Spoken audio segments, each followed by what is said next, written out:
Bonjour, c'est Gilles sur boursicoté.com. Voici l'analyse technique Forex et matières premières pour cette journée du vendredi 27 juin 2014.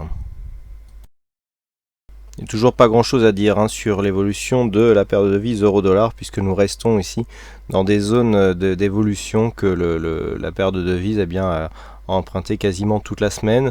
Donc on a du mal à valider ici la sortie de cette configuration en biseau baissier qui normalement aurait dû donner une dynamique haussière. Alors là certes on est en train de remonter ici vers un test de cette zone de résistance qui se situe à 36,50. Pour l'instant rien n'est fait, il serait assez étonnant que cette zone soit testée juste avant la clôture hebdomadaire. Donc pour l'instant on reste ici dans une zone d'évolution en range avec une possible phase de sortie ici sur 1,3650. Et par contre ça baisse sur le dollar yen, puisqu'après avoir testé ici dans un premier temps cette zone légèrement haussière que je vous ai commenté à de nombreuses reprises, on a marqué ici un petit rebond technique, on a cassé cette zone, on est remonté et là vous voyez on est juste venu rechercher la zone qui se trouve juste en dessous à 101.33. Donc on est encore dans une phase d'évolution moyen terme qui est neutre, puisque nous avons ici des zones de support qui ont été maintes fois testées sur cette zone de moyen terme d'évolution qui reste neutre. Et là encore on voit que cette zone des 101.33 est significative.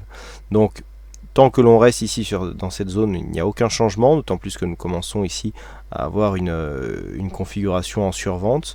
Même je dirais si on continue à descendre, c'est vraiment la zone des 100.85 qui pourrait nous envoyer en cas de cassure un signal de début de tendance baissière, puisque si on s'éloigne, je rappelle que nous sommes dans une phase moyen terme qui est relativement neutre et horizontale et surtout très régulière. On a vraiment deux zones de support fortes. Alors cette zone oblique qui fait de temps en temps office, et puis là on voit que la zone des 101.33 qui est une zone de point bas significative depuis maintenant quelques semaines, voire même quelques mois, fait bien son office encore aujourd'hui. Donc en cas de cassure, le support en dessous c'est 100.85 et c'est vraiment sur une rupture de cette zone que nous aurions un signal baissier. En attendant, on confirme donc la cassure de cette zone par l'objectif.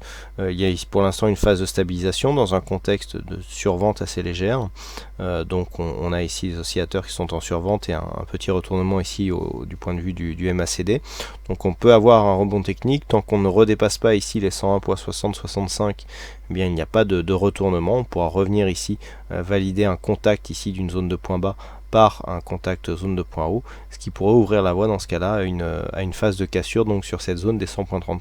Mais d'un point de vue moyen terme, il n'y a rien de changé. Il faut vraiment attendre ici une rupture de cette zone pour avoir un signal directionnel un peu plus fort du point de vue moyen terme. Et puis sur l'or, malgré une cassure ici de cette zone des 1306 $ l'once, malgré un retour sur cette zone comme zone de support, on n'arrive pas à valider une continuité de mouvement. Alors la semaine dernière, nous sommes venus casser cette zone d'une manière significative, et puis toute la semaine finalement on aura évolué dans ce range qui avait été défini d'ailleurs depuis le début entre 1306 ici et 1322.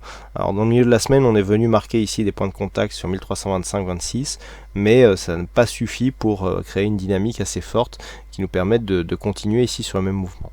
Malgré tout, par rapport à cette phase de hausse, on voit que le retracement ne se fait qu'à 23,6%. On a eu deux beaux contacts sur cette zone. Cette zone est renforcée ici par une zone horizontale qui est une zone majeure.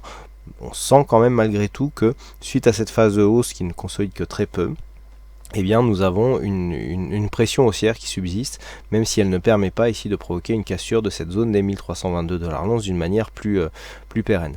Donc pour l'instant, on reste haussier. En cas de cassure ici de cette zone, l'objectif reste 1298 $ l'once, mais là, de toute façon, la tendance reste orientée à la hausse, et donc on attend une cassure ici des 1322 $ l'once d'une manière un peu plus franche et directe, et dans ce cas-là, l'objectif se situe sur la zone majeure des 1330 $ l'once. Voilà ce que nous pouvons dire sur cette analyse technique Forex et matières premières. Il ne me reste plus qu'à vous souhaiter à toutes et à tous une bonne soirée, bonne chance dans vos prochains trades, bon week-end, et on se retrouve donc dès la semaine prochaine pour d'autres analyses techniques en vidéo.